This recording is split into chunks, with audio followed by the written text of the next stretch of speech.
What's going on, Tar Heel Nation? It is your favorite North Carolinian, Russ the Tar Heel, and I'm still stuck in the ground, bro, like I got tar on my feet after a 70-44 ass whooping at the hands of the James Madison Dukes at Kenan Stadium, man. And I'm going to go ahead and start off with this.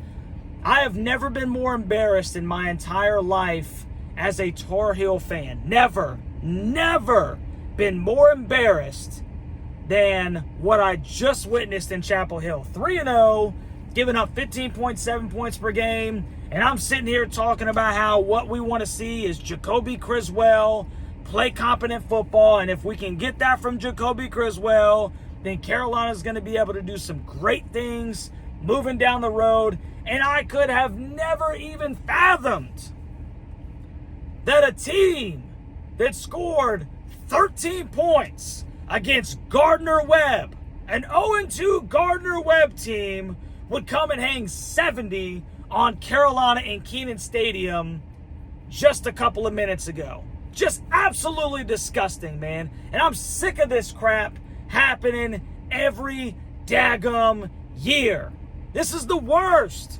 This is the absolute worst, man. It's inexcusable. This is worse than Georgia Tech losing to a crappy Georgia Tech team, 2 years ago in Kenan Stadium. It's worse than losing to UVA when you're 6-0. You just handled the Miami Hurricanes at your house. You're number 10 in the country, and you're thinking that you might have an outside shot to get into the college football playoff.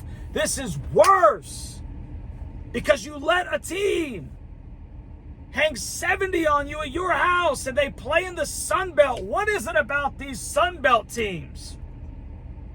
App State 2 years ago, up in Boone, where they score 61.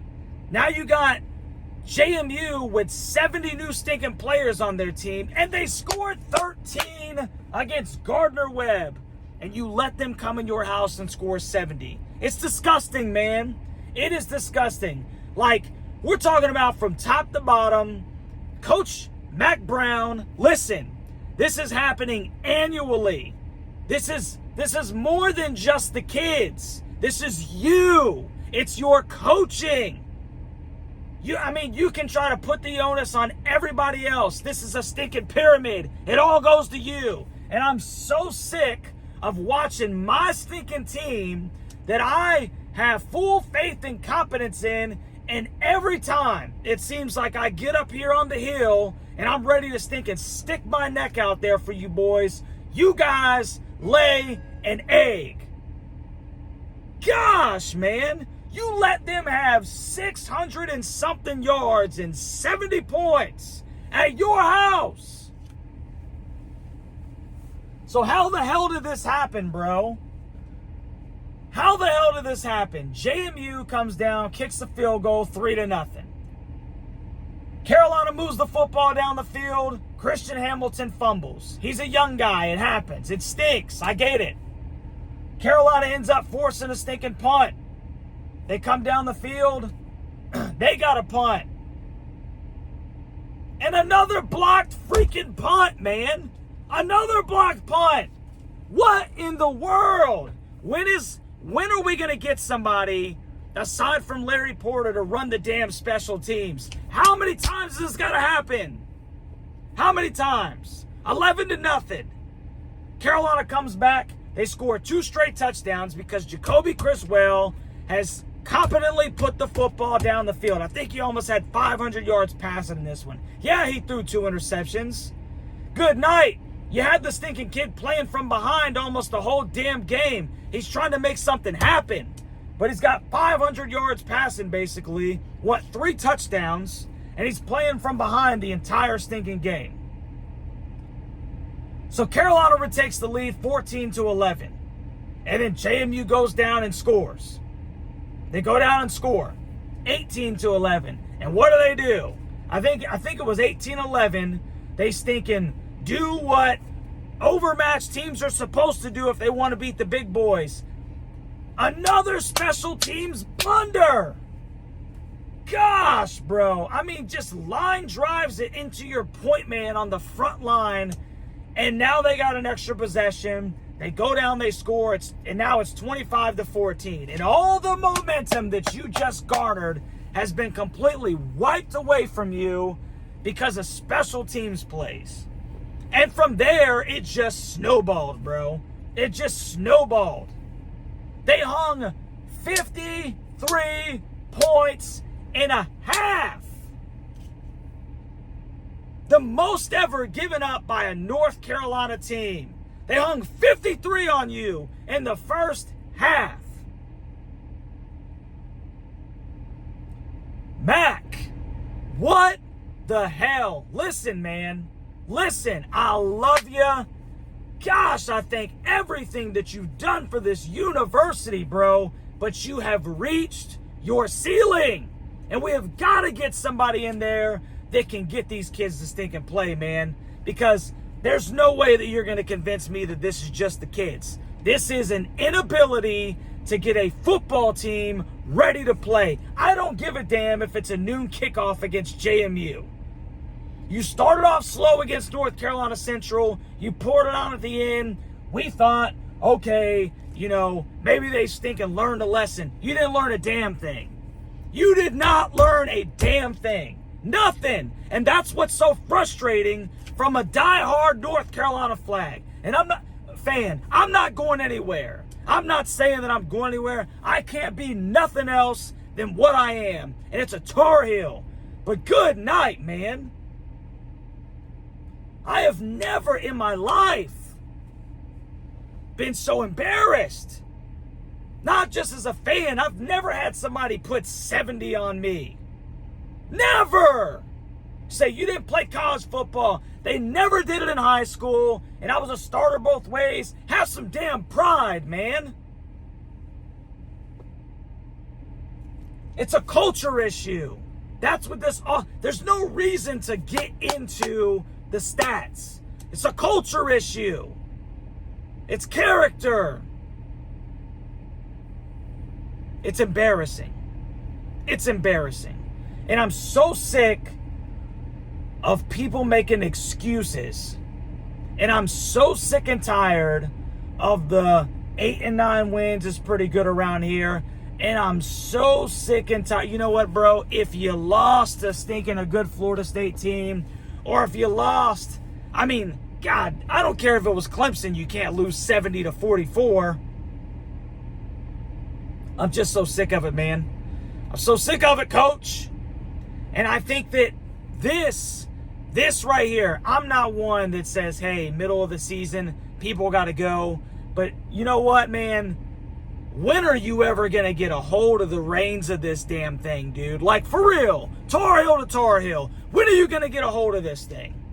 Are you telling me that the 85 to 100 kids that you had dressed out for that game are, 26 points worse than the kids that are over there at JMU? What is it? Or do you have better kids and it's your staff? What is it? I need to know. Gosh, I need to know. We all want to know, man. Because you're a Hall of Famer, coach. You're a Hall of Famer that's getting 70 dropped on him at his house by a team that's been, FBS for a decade. If that. Like, it's inexcusable. It's inexcusable. Coach Mack Brown, man, listen. This is to you and the staff. I don't know. I know that you're not going to step aside, okay? I got it. But good night, man. Good night. Like, please, formulate a plan for me. It's been 6 years. It's been 6 years. And yes, we've won 8 and 9 games. Yes, we've gone to bowl games and got our asses handed to us. But please, formulate to me a plan how we're going to beat the James Madisons moving here on out. That's embarrassing, man. I can't stress to you enough how embarrassing it is. And I don't care about all the PC talk about any excuses that you may have. There are no excuses. There are none. That was a shameful performance. You, Jeff Collins, who I've been a stinking huge advocate for, bro, 70? They scored 13 against Gardner-Webb. And I don't know where to go from here, man. I don't know where to go from here. I mean, you know, there's so much football to be played. Carolina's 3-1. Carolina's 3-1. But you're so damn hot or cold. That's what's so frustrating too. You know, you go up, you play like crap against Minnesota, and somehow you eke out a win. You know, a little bit of improvement against Charlotte, still not as good of a victory as it should have been. Then you drag your feet for 3 quarters against Central, and you finally blow it open, and you got us thinking like, okay, maybe this is another teaching moment for the 2024 team. And then you come out here and you just allow crap to snowball. How about when stinking Jacoby Criswell stinking lost his helmet and is, instead of calling a timeout for the kid that's been moving the damn football, you in your infinite wisdom roll out the backup quarterback cold, and what do you know? Turnover on down, or turnover because we can't handle the stinking snap. And look, can you you got a crystal ball to where you can, you would think a college quarterback can handle a snap. Was it a perfect snap? No. But good night, man. You know, coaches galore do that when their star guy is having to come off the field. You burn a damn timeout, bro, because you're already down. And it's that kind of coaching decision right there that just helped this thing. I mean, the snowball was already going downhill, and you did nothing to quell it. Nothing.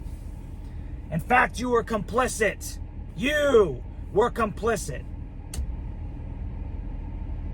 It's frustrating, man.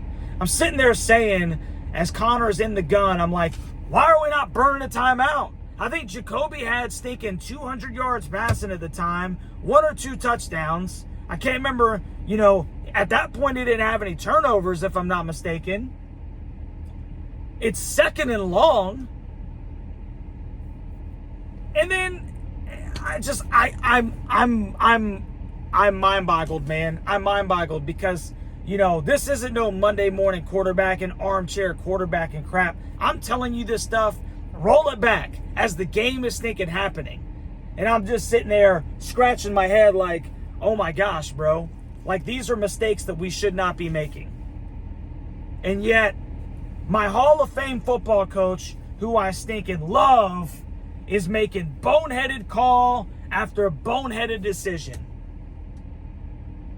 Now, for anybody that this offends, man, hey, tough apples, bro. Tough apples. I told you, man, that there ain't no stinking PC crap around here, man. Every once in a while, I'll try to hold my tongue for the sake of everybody getting along and everything. But this is one of those times, man, where I cannot hold my freaking tongue anymore, man. This is Russ the Tar Heel, the fan. Now, I'm going to go in here in a second, and I'm going to go love on my stinking wife and kids, and I'm going to enjoy the rest of my stinking day. Okay? This ain't that kind of thing that just, don't be that guy that you allow something like this crappy performance, obviously. It's college football, to just ruin your day. But there are those of us who love this program, and we love our state, and we love where we're from, and we love our stinking team, man, and we want to give you everything that we have, and it hurts when you let us down like that, man. Gosh, bro. It wasn't just a 1-point loss. Man, that crap wasn't even just a 7-point loss, man. You got rolled at the house. Rolled. And you set your boy up to be a punching bag, man. Hey, I'm complicit too. Because I was sold a bill of goods, man. I was sold a bill of goods. And you know what? I'm going to stand here and I'm going to take it like a man, just like you should take what I'm saying to you like a man. This is constructive criticism. So for all the NC State fans and all the stinking JMU guys and anybody else that wants to come at Russ the Tar Heel and give them a whole bunch of crap, give me a whole bunch of crap about what I said about this football game, right here, bro. I'm ready. I'm going to take that crap right on the chin like a man. And guess what? I'm going to be right back here next week. I'm not going anywhere. But I'm telling you, man, coach, I think it's about that time, bro. I think it's about that time. So look, you tell me what you think, Tar Heel Nation. Put it down in the comment section, man. Like, share, subscribe to the channel. I'm just thinking put this thing up. I'm going to try to forget that it even happened. And I'm going to go love on my wife and kids. Hey, no matter what, bro, win, lose, or draw, I am still proud to be a Tar Heel, right? Born, bred, and dead.